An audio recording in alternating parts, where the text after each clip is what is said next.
Dan dalam pergumulan saya ingin kita belajar tentang bagaimana rancangan Tuhan atau kebaikan Tuhan atau bagian rancangan kebaikan Allah bagi hidup saudara dan saya. Dan ini penting. Kita tahu bahwa tahun 2023 baru dimulai beberapa minggu yang kita lewati, dan selalu dalam awal tahun ada sesuatu misteri, rahasia yang kita nggak pernah tahu tentang hidup kita. Kita tidak pernah tahu tentang ekonomi bagaimana, kita tidak pernah mengerti tentang sakit penyakit kita, kesehatan kita seperti apa. Kita tidak pernah tahu kalau ada yang belajar kuliah atau belajar, tidak tahu tentang pendidikan kita seperti apa ke depan. Kita tidak pernah bisa bisa memprediksi jauh sebelumnya tentang segala situasi sosial politik yang terjadi di sekeliling kita. Yang kita tahu adalah bahwa kalau kita percaya kepada Tuhan, Tuhan selalu bersama-sama dengan kita. Amin. Kalau kita percaya kepada Tuhan, maka Tuhan selalu dengan lekat dengan janjinya bagi Bapak Ibu Saudara dan saya. Dan hari ini saya ingin kita belajar secara khusus tentang rancangan kebaikan Allah bagi hidup saudara dan saya. Uh, ada sebuah ilustrasi yang saya mulai dari sebuah ilustrasi bahwa ada dua orang anak muda yang berjalan di sebuah jalan, kemudian lewat sebuah trotoar, lalu mereka dihadang oleh seekor anjing yang sangat besar. Lalu salah satu dari pemuda itu mengatakan bahwa, waduh, anjingnya besar sekali. Tapi kita jalan saja, dia tidak akan menggigit kita. Karena lihat ekornya. Ekornya itu biasa saja, tidak terlalu bermasalah. Ya, kita bisa lewat dari tempat ini dengan aman. Tapi temannya yang lain di samping dia mengatakan bahwa enggak. Kamu perhatikan mata anjing itu. Coba kamu lihat, perhatikan mata anjing itu. Wah, sangat sangat lapar dan haus. Sepertinya dia akan menggigit kita atau memakan kita gitu, seperti itu. Nah, dari cerita ini dua orang yang melihat situasi yang terjadi dengan hidup mereka dari perspektif yang berbeda. Yang satu mengatakan bahwa kalau saya perhatikan ekor anjingnya yang berkibar-kibar di belakang, itu dia tidak akan menggigit karena ekor anjing seperti itu tidak akan menggigit kita. Yang satu melihat matanya, lalu dia katakan bahwa oh, kita akan digigit. Dari cerita ini kita bisa melihat bahwa seringkali dalam kehidupan kita sebagai orang manusia, bahkan orang percaya sekalipun, kita bisa menghadapi persoalan-persoalan yang kita hadapi dari perspektif yang sangat berbeda-beda. Kalau begitu, apa persoalannya di sana? Persoalannya kembali kepada mindset seseorang atau cara pandang, ya, atau pola pikir seseorang, atau pola lihat seseorang karena sebuah peristiwa atau sebuah persoalan yang kita hadapi. Yakobus pasal 1 kedua mengatakan bahwa berbahagialah orang-orang yang masuk di dalam setiap persoalan, pencobaan pakai istilah di sana. Peirasmos. Kata peirasmos itu artinya trial, temptation. Ada kesulitan-kesulitan dihadapi. Tapi kata Yakobus adalah berbahagia. Wow, ini sesuatu yang sangat sulit di tengah-tengah kesulitan, pencobaan, godaan, atau apa saja yang kita hadapi. Kita disuruh oleh firman Tuhan atau kita diarahkan oleh firman Tuhan untuk berbahagia. Kata ini penting sekali bagi Bapak Ibu Saudara dan saya, bahwa di tengah-tengah segala situasi kita yang sulit sekalipun, Tuhan inginkan kita tetap bergembira, berbahagia, joyful, seperti itu. Nah, ini persoalan kita. Karena apa, Bapak Ibu Saudara? Di bagian lain dikatakan bahwa Allah turut serta dalam segala situasi yang kita hadapi. Allah turut bekerja di dalam setiap persoalan kita hadapi. Roma pasal 8 ayat 28. Itu sangat terkenal. Jadi apapun yang kita hadapi hari ini, itu persoalan-persoalan berhubungan dengan pencobaan, persoalan berhubungan dengan kesulitan-kesulitan, kesusahan-kesusahan, kesengsaraan sekalipun, ingatlah bahwa ada rancangan Allah yang terbaik di dalamnya. Ada rancangan Allah yang luar biasa di dalamnya. Dan pada sore hari ini saya ingin kita belajar dari seorang tokoh yang sangat terkenal di Alkitab, namanya Yusuf. Saya kira ini cerita yang sangat menarik, kita sudah tahu. Kalau Bapak Ibu Saudara mau baca ayat ceritanya Yusuf mulai dari Kejadian pasal 37 sampai Kejadian 50. Cukup panjang ceritanya. Ya, ceritanya cukup panjang sekali. Dan kita bisa mengerti bagaimana Yusuf dalam kehidupannya sehari-hari. Dia adalah salah satu dari 12 anak Yakub yang berasal dari ibu yang berlainan. Jadi mereka dengan saudaranya, saudara-saudara tiri, tinggal bersama-sama. Dan kita mengerti bahwa ada persoalan di situasi di mana Yusuf sempat diolok-olok oleh saudara-saudaranya pada waktu dia bermimpi bahwa dia akan jadi pemimpin di masa depan, baik untuk ayahnya maupun untuk saudara-saudara dia yang lain. Dan kita tahu setelah peristiwa itu apa yang terjadi. Yusuf diincar atau Yusuf apa dipandang sebagai seorang yang sangat mengancam mereka. Lalu dalam cerita kita bisa baca ceritanya begitu menarik dari kejadian pasal 37 itu. Yang terjadi adalah pada waktu Yusuf mengantar bekal untuk kakak-kakaknya sementara mengembalakan kawanan domba di Dotan namanya tempatnya itu. Lalu di sana dikatakan bahwa dia ditangkap oleh mereka, lalu mereka membuang dia ke sumur dan jubahnya yang begitu mewah di antara saudara-saudara yang lain karena memang dia sangat dikasihi oleh Yakub, lalu kemudian dikoyak, lalu di darah dari binatang ditumpah ke jubahnya. Lalu kemudian dia sebenarnya ingin dibunuh di situ, tapi ada saudagar Ismail di dalam cerita itu kita tahu saudagar Ismail lewat dan kemudian membeli Yusuf. Mereka menjual dia ke Mesir. Dari satu peristiwa ke peristiwa, lalu dia dibawa ke arah barat dari Dotan, lalu dibawa ke Mesir.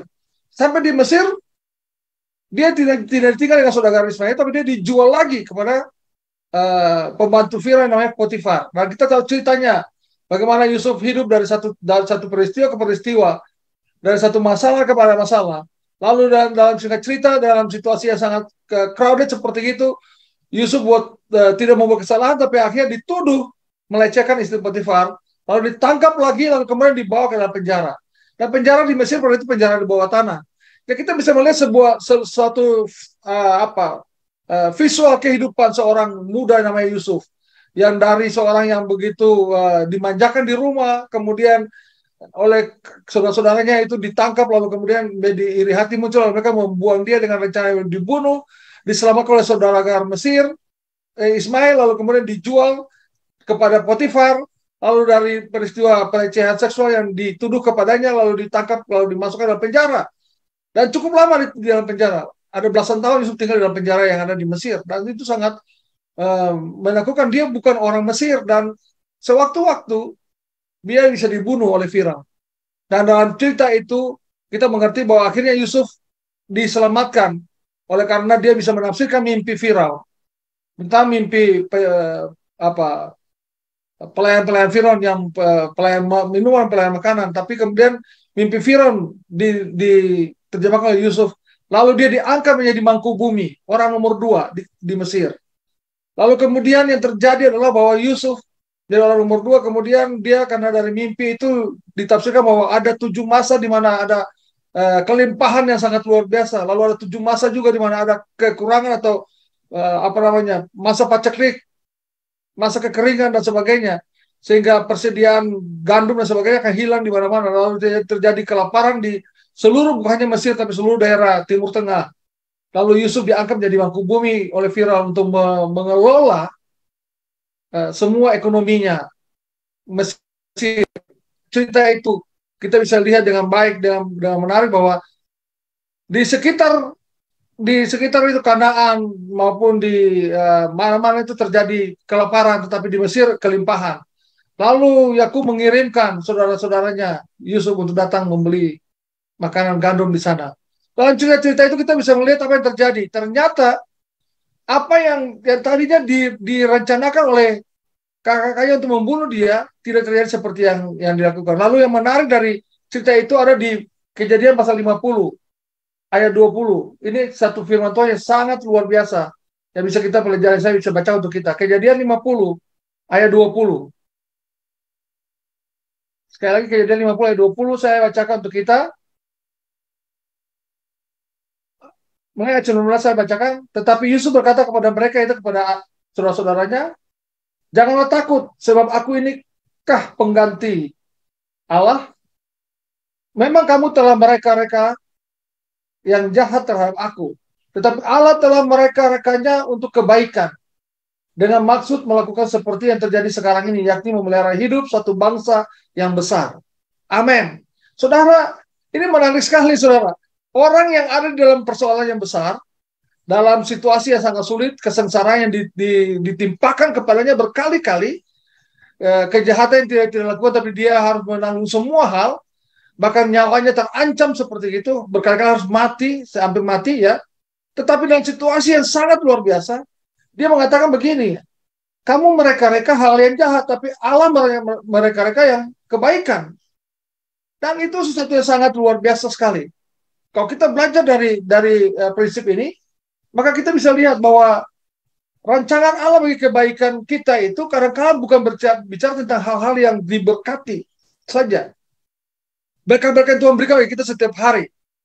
Barangkali saudara yang berdoa dan talk share doanya kemudian diberkati Tuhan, diberkati dengan ekonomi yang baik, diberkati dengan kesehatan yang luar biasa, diberkati dengan keluarga yang sehat, diberkati dengan keluarga yang harmonis, diberkati dengan semua hal yang terjadi dalam hidup saudara. Pekerjaan yang mumpuni, saudara punya kesempatan-kesempatan yang diberikan oleh Tuhan dengan sangat hebat. Kalau seperti itu terjadi, oke, itu nggak ada persoalan. Bicara tentang hal itu kita bisa bersaksi dengan panjang lebar. Tapi kalau misalnya yang diberikan kepada kita adalah hal yang jahat, seperti yang dilakukan oleh saudara-saudara Yusuf kepada Yusuf. Kalau hal yang diberikan kepada kita hal yang berhubungan dengan kesengsaraan, kesulitan-kesulitan yang kita hadapi, pencobaan-pencobaan yang kita hadapi, apakah kita bisa mengatakan bahwa Allah merencanakan hal yang baik bagi hidup kita? Ini satu hal yang penting bagi kita.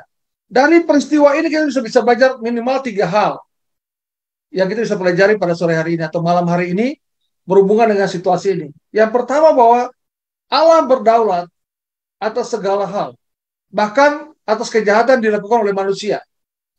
Allah berdaulat atas segala hal, bahkan atas kejahatan sekalipun. Allah berdaulat. Iya, kalau kita perhatikan tentang cerita Yusuf, kita mengerti orang yang takut akan Tuhan. Berkali-kali kita baca tentang Yusuf.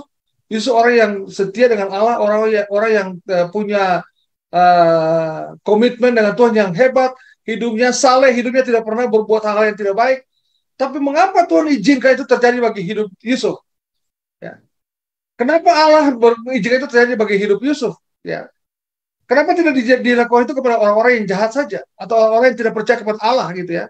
Atau kepada orang-orang barangkali yang jatuh bangun di dalam Tuhan. Tapi kenapa kepada Yusuf, orang yang saleh, orang yang taat, orang yang setia kepada Allah? Ya. Tapi itu bisa terjadi dalam hidup Yusuf. Kita selalu berbicara tentang kedaulatan Allah yang tidak bisa kita pungkiri. Bahwa Allah kadang-kadang ingin izinkan itu terjadi bagi hidup kita. Dalam hidup kita. Sehingga supaya kita mengerti bahwa bukan persoalan-persoalan yang baik saja yang Tuhan izinkan terjadi sehingga kita bisa bersaksi, kita bisa menjadi menyembah Tuhan dengan penuh sukacita karena ada hal-hal yang baik. Tapi kadang ada hal-hal yang sangat tidak baik sekalipun terjadi dalam hidup kita. Bisa terjadi.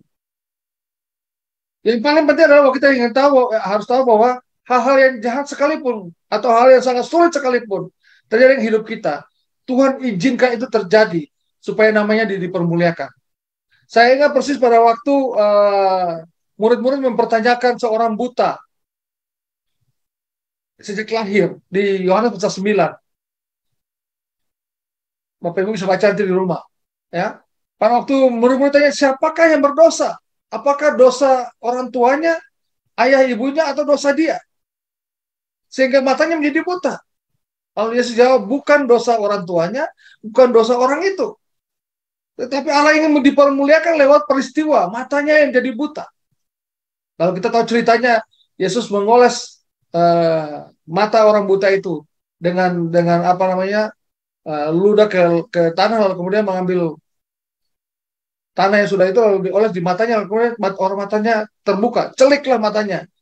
Bapak Ibu saudara kasihan, untuk kadang-kadang kita berpikir bahwa ini karena dosa, ini karena persoalan-persoalan ini yang terjadi oleh karena ada Tuhan tidak mendengar doa saya, Tuhan kurang memperhatikan saya. Padahal di luar sana ada orang yang tidak percaya kepada Tuhan, dia diberkati dengan hebat.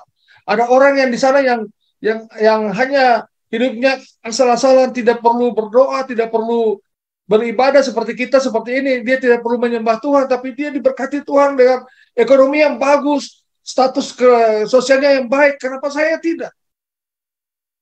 Ini problemnya, bahwa kedaulatan Allah bagi saudara dan saya itu sudah ditakdirkan atau ditentukan sebelumnya.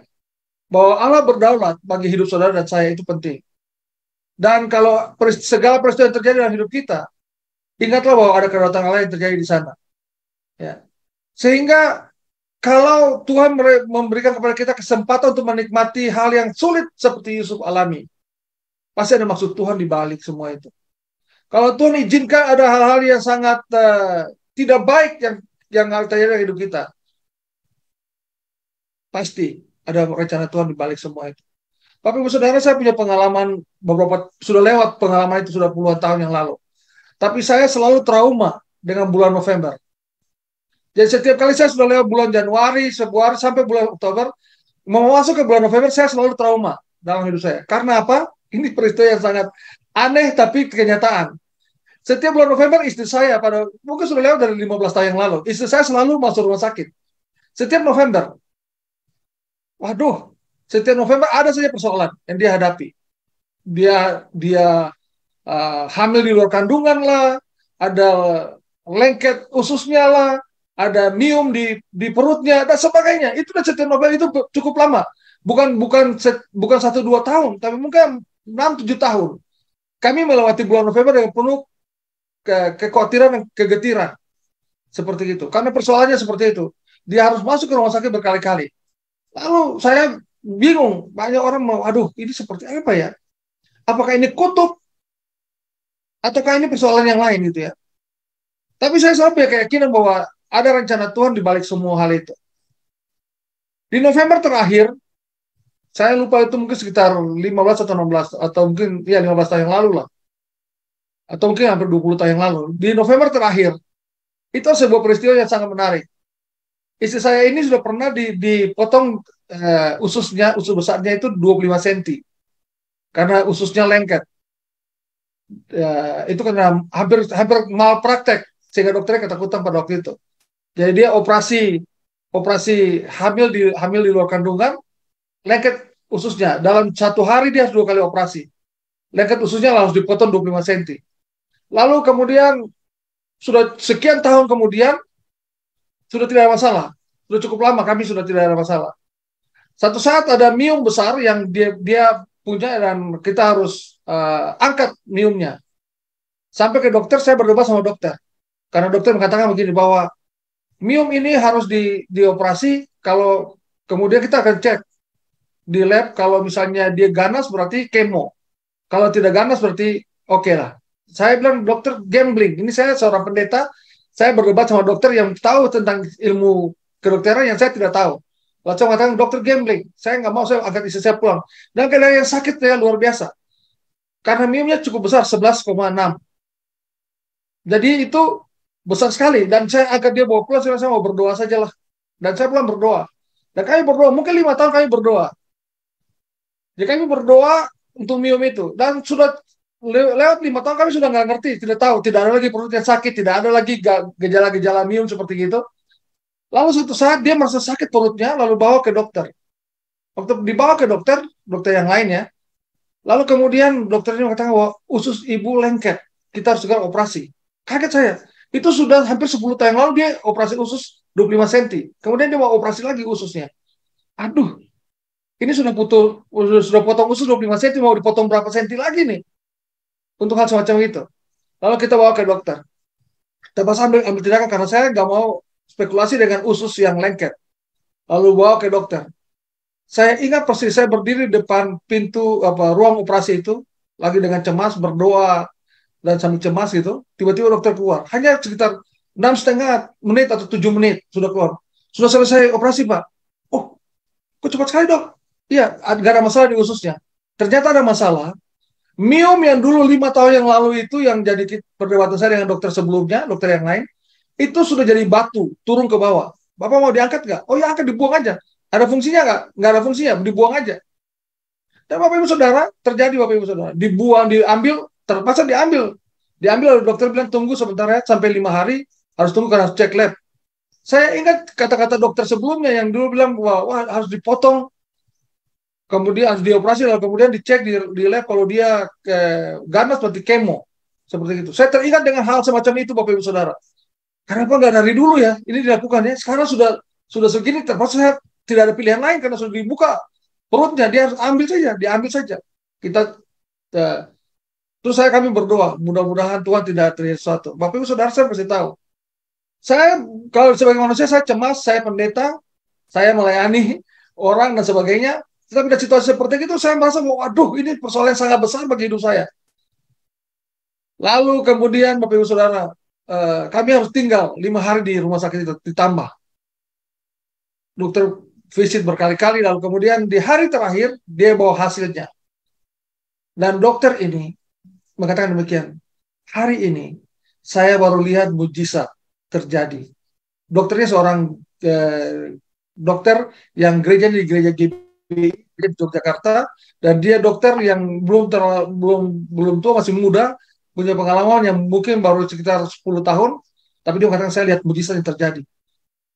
Dia angkat minum itu dan itu negatif, tidak ada sesuatu yang berhubungan dengan cancer, tidak ada sama sekali. Nah itu terjadi, saudara, Bapak Ibu Saudara. Yang menarik adalah dia katakan gini, kalau gitu Pak, karena saya lihat mujizat, semua biaya operasi dan semua rumah sakit gratis saya yang tanggung. Bapak Ibu Saudara, apa yang terjadi dengan hal ini? Kita nggak pernah berpikir, saya nggak pernah berpikir sebelumnya bahwa harus membayar biaya rumah sakit, operasi dan sebagainya yang begitu besar ditanggung gratis. Padahal saya selalu mengeluh, artinya khawatir, cemas dengan situasi bulan November. Dan saya selalu khawatir kalau ada ususnya yang melengket. Saya khawatir terjadi dengan situasi itu.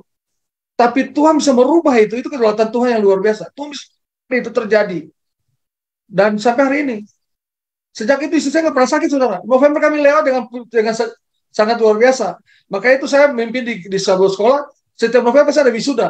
Karena itu November itu bagi saya, itu bulan yang paling istimewa. Sebelumnya, November menjadi sesuatu yang sangat menakutkan bagi kami melewatinya. Sekarang menjadi celebration bagi saya. Jadi setiap kali November saya celebration lewat wisuda di kampus saya. Setiap November ada wisuda kedua di kampus saya. Itu sangat luar biasa, saudara. Tuhan bisa merubah apa saja. Hal yang barangkali bagi kita menakutkan sekalipun, Tuhan bisa merubah menjadi hal kebaikan. Amin. Dan ini yang paling penting, kedaulatan Allah itu begitu luar biasa. Yusuf mengalami hal itu. Bagi banyak orang, waduh, sudah habis Yusuf ini. Bagi banyak kita yang baca, yang pada waktu itu tahu, barangkali termasuk saudara-saudaranya, termasuk Yakub sekalipun, kita tahu ceritanya. Di pasal 45 kita tahu ceritanya itu. Pada waktu mereka datang, kemudian Simeon tahan oleh Yusuf, suruh membawa Benjamin, itu adik kandungnya Yusuf datang. Lalu Yakub mengatakan bahwa saya sudah kehilangan Yusuf, sekarang saya kehilangan Simeon, lalu kamu ingin membawa Benjamin lagi untuk dia diambil di sana. Yakub sangat cemas, saudara. Dan saya kira itu wajar saja terjadi. Teman-temannya tidak pernah tahu, tapi di pasal 50 tadi kita baca, dikatakan oleh Yusuf bahwa kamu mereka-reka yang jahat, tapi Tuhan mereka-reka hal yang baik. Itu sama dengan Yeremia pasal 29 11 mengatakan bahwa rancangan Tuhan itu mendatangkan kedamaian sejahtera, bukan kecelakaan. Amin.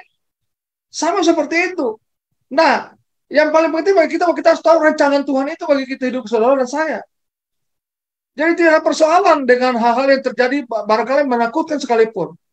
Dari cerita kita ada banyak cerita yang bisa cerita untuk kita, dan Bapak Ibu Saudara bisa baca sendiri. Misalnya kisah Ayub. Ayub juga itu seperti itu. Sahabat-sahabatnya meninggalkan dia karena situasi yang sangat buruk dalam hidupnya. Semua ternaknya habis, semua keluarganya habis. Tapi endingnya adalah sangat luar biasa. Tuhan dipermuliakan lewat hidup Ayub. Dan saya kira bahwa hal itu bisa terjadi dengan kita hari ini, yang mendengar firman Tuhan hari ini. Bisa terjadi dengan siapa saja. Bisa terjadi dengan saya, seorang pendeta, bisa terjadi dengan Bapak Ibu Saudara yang dalam kelompok kita hari ini. Tapi setelah harus kita, Bapak Ibu Saudara, tahu bahwa Tuhan berdaulat untuk hidup kita masing-masing. Bukan kita yang berdaulat gitu ya. Kalau saya yang berdaulat, saya bisa mengatur hidup saya. Tapi kalau saya tidak berdaulat, maka itu yang mengatur adalah Tuhan yang mengatur. Jadi kalau kita ikut Tuhan, biar dia mengatur hidup saudara saya. Saya dari cerita saya dengan istri saya itu pengalaman yang sangat hari ini bagi saya itu sesuatu yang menyenangkan untuk diceritakan. karena saya sudah lewati. Barangkali sama dengan Yusuf. Pada waktu dia bicara itu kepada apa namanya, saudara-saudaranya, bapaknya yaitu Yakub, itu menyenangkan bagi Yusuf karena Tuhan sudah merencanakan itu jauh-jauh sebelumnya. Tapi pada waktu dia mengalaminya, dia tidak berpikir bahwa ini akan endingnya seperti apa. Pada waktu dia dibuang ke dalam sumur, dia tidak berpikir bahwa endingnya adalah dia akan selamat. Pada waktu dia dijual kepada saudara Ismail, dia tidak pernah berpikir bahwa dia akan kembali ke keluarganya. Pada waktu dia ditaruh di rumah Potifar, dia tidak pernah berpikir bahwa dia tidak pernah berpikir juga pada waktu dia masuk dalam penjara, 12 tahun dalam penjara bawah tanah. Tidak pernah berpikir bahwa dia akan diselamatkan atau terselamatkan karena dalam penjara itu. Tapi pada waktu di bagian pasal 50 kita baca, kita lihat itu sesuatu yang sangat luar biasa, pengagungan kepada Tuhan yang hebat. Ya, oleh Yusuf, bahwa Tuhan melakukan itu hal-hal yang sangat luar biasa yang kita tidak pernah pikirkan sekalipun. Tidak pernah kita pikirkan, tidak pernah kita bayangkan, tidak pernah kita rasakan, dan Tuhan lakukan hal itu bagi hidup saudara dan saya. Saya tidak tahu apa persoalan kita hari ini. Saya tidak mengerti persis. Bapak Ibu Saudara yang di dalam Zoom maupun yang ikut di Makassar hari ini punya problem apa, masalah apa yang terjadi. Satu hal yang saya tahu bahwa mari kita percaya kepada Tuhan yang berdaulat itu, yang selalu merencanakan kebaikan bagi kita. Ada yang sakit, ada yang punya persoalan kesehatan, ada yang punya persoalan ekonomi. Itu bagi saya itu kecil bagi Tuhan.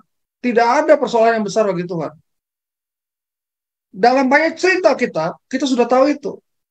Wanita yang 12 tahun pendarahan, dia hanya menjabat jubahnya Tuhan. Selesai pendarahan itu. Padahal kalau kita hitung kosnya, sudah 12 tahun dia pergi ke berapa banyak dokter atau tabib untuk kesembuhan. Sudah berapa banyak uang dia keluarkan. Sudah berapa banyak pengharapan kepada orang lain yang dia harapkan. Tidak terjadi sesuatu. Tapi pada waktu dia menjamah jubah Yesus, selesai. Persoalan selesai. Jadi maksudnya apa? Kita datang kepada Tuhan yang berdaulat itu. Kita berharap kepada dia. Kita mengagungkan dia. Kita memuliakan dia. Kita bergantung kepada dia. Jadikan dia Tuhan yang sungguh-sungguh berdaulat dalam hidup saudara dan saya. Tuhan berdaulat dalam hidup kita dan keluarga. Maka saya kira bahwa rancangan Tuhan itu selalu ada tentang kebaikan bagi kita. Barangkali kita harus melewati situasi-situasi yang sangat buruk. Tapi kalau kita mau melihat situasi yang buruk sekalipun dalam hidup kita akan melihat endingnya bahwa Tuhan akan selalu bersama-sama dengan saudara dan saya. Nah ini penting bagi kita. Penting bagi saudara dan saya yang masuk dalam komunitas seperti ini. Mari kita andalkan Tuhan. Yusuf sangat mengandalkan Tuhan sehingga pada waktu dia tahu, dia bisa membalas dendam saja kepada saudara-saudaranya.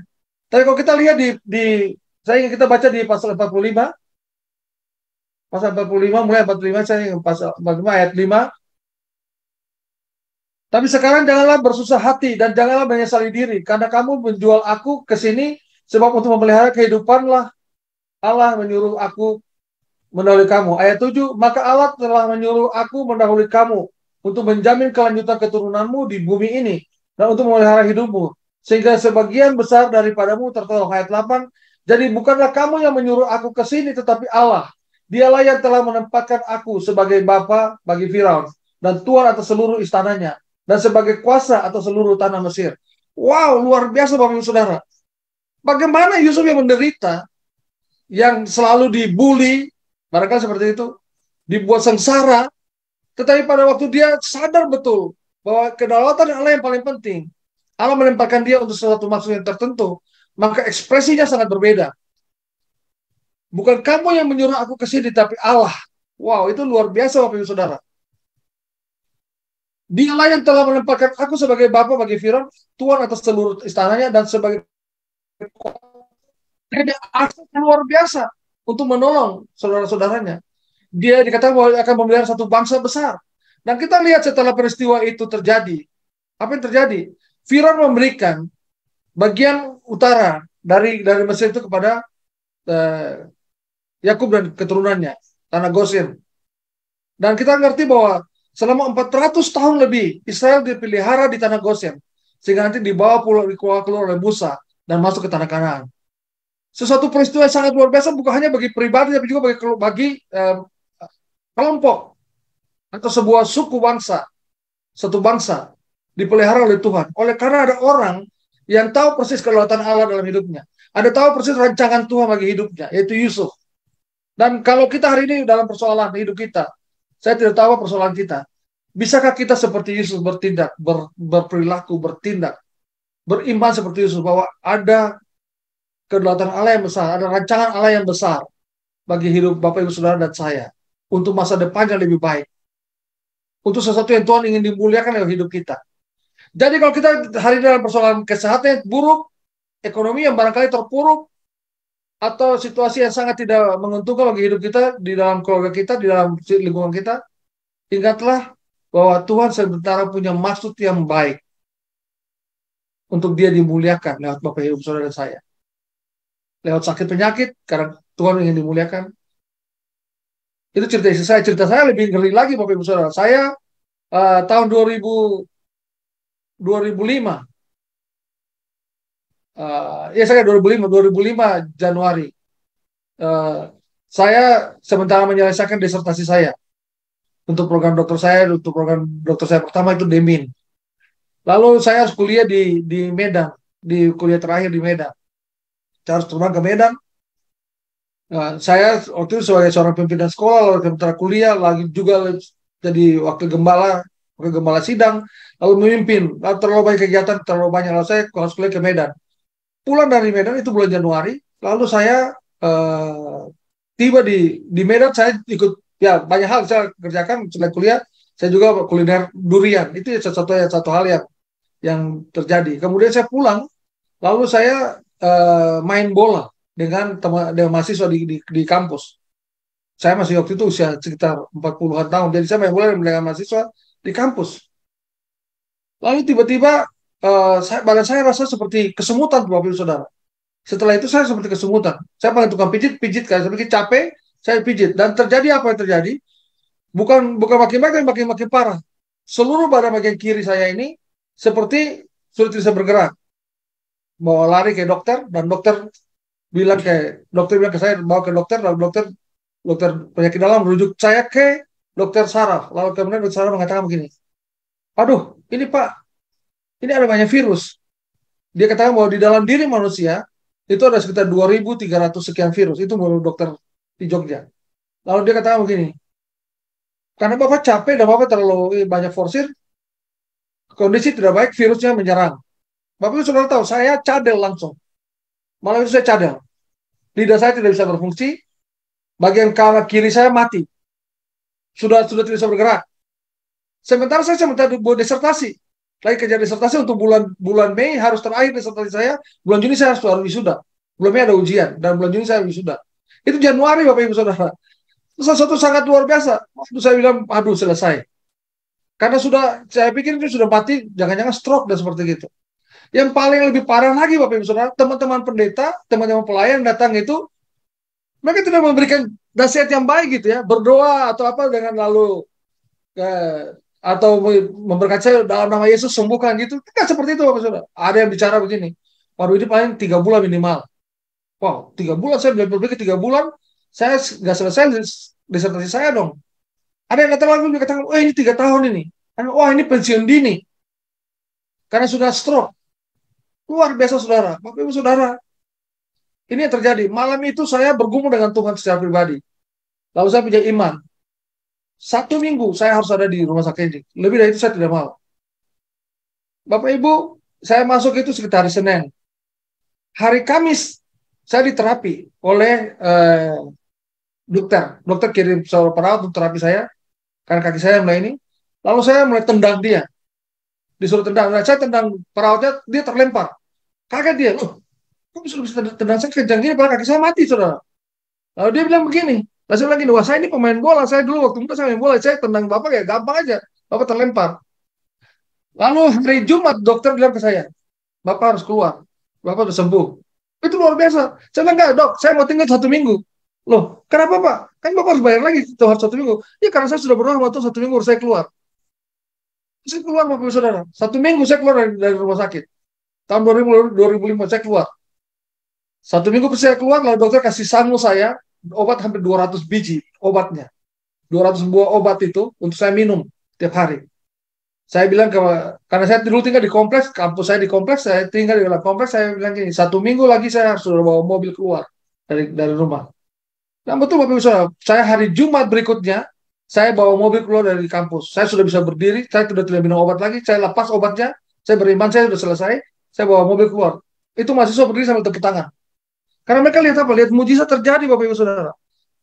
Padahal saya sudah tahu bahwa banyak orang hamba-hamba Tuhan datang bilang ini 3 bulan, ini 3 tahun, ini pensiun dini, macam-macam yang terjadi.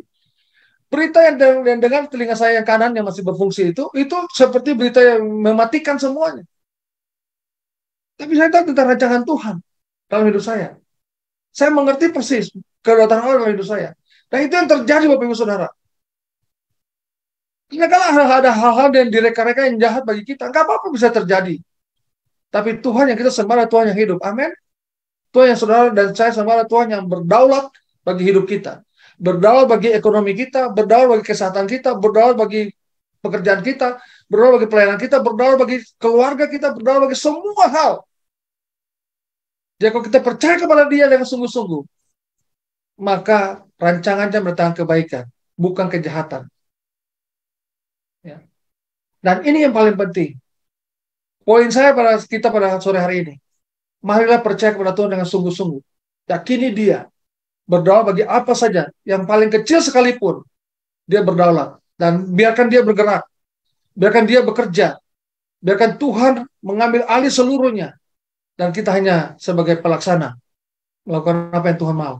Maka sekalipun kejahatan, kesulitan, kesengsaraan yang kita alami, pasti kita lewati, karena kita bersama-sama dengan Tuhan.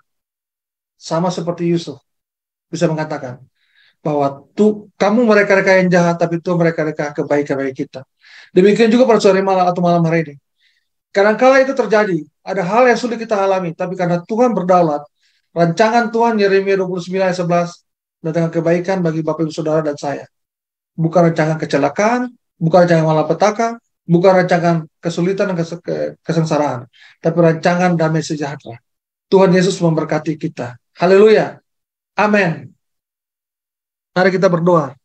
Bapa di sorga, terima kasih.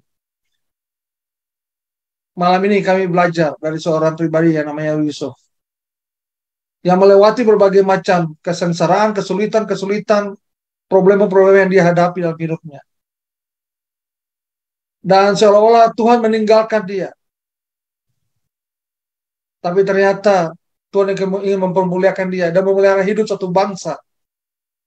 Sehingga apa yang dirancang manusia, yang jahat sekalipun, Tuhan ubah itu menjadi kebaikan bagi Yusuf. Dan malam ini kami mendengar firman-Mu Tuhan. Kami belajar.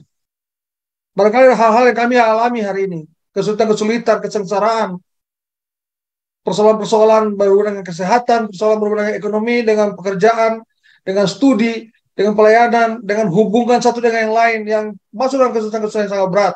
Dan bagi kami tidak mungkin kami hadapi. Tapi kami tahu bahwa Allah berdaulat bagi hidup kami semua. Allah berdaulat bagi hidup saya dan hidup saudara-saudara yang lain.